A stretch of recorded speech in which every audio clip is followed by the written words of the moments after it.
Hi guys! Ito lang munang kakainin ko ngayon. Maggulay muna tayo. Di muna tayo kakain ng rice. Ito lang gulay. Laswa. Vegetable. Sarap.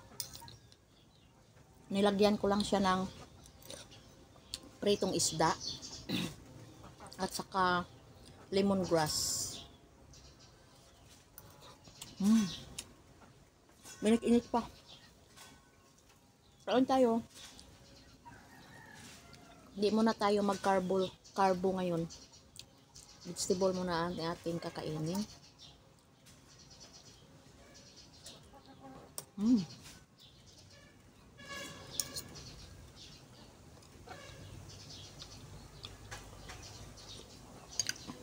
Ito lang kainin natin.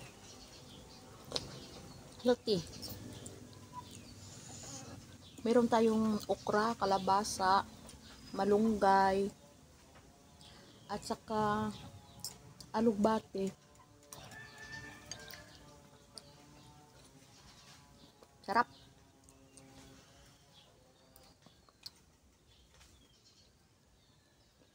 Alugbate, oh. Ito lang.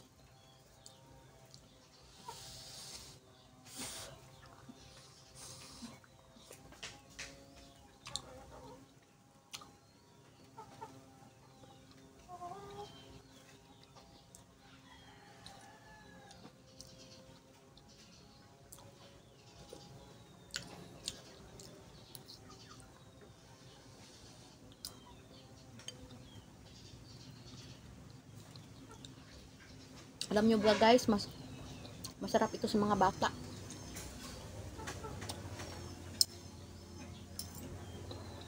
Sanayin natin ating mga anak guys na maliit pa lang sila kumakain na sila ng gulay.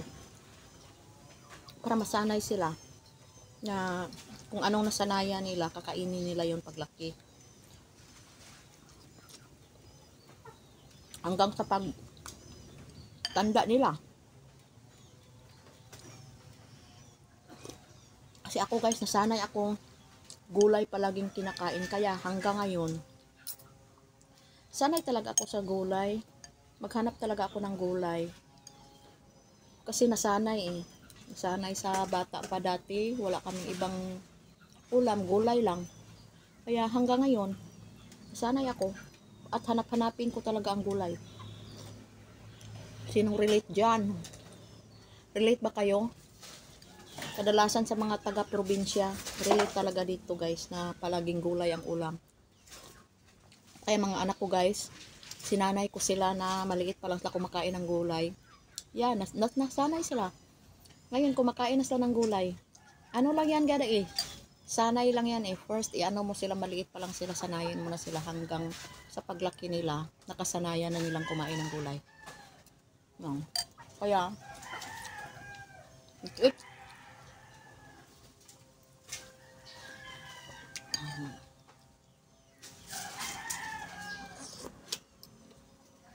medyo mahaba na ang aking kwentuhan guys. Hindi pa ako nakaubos.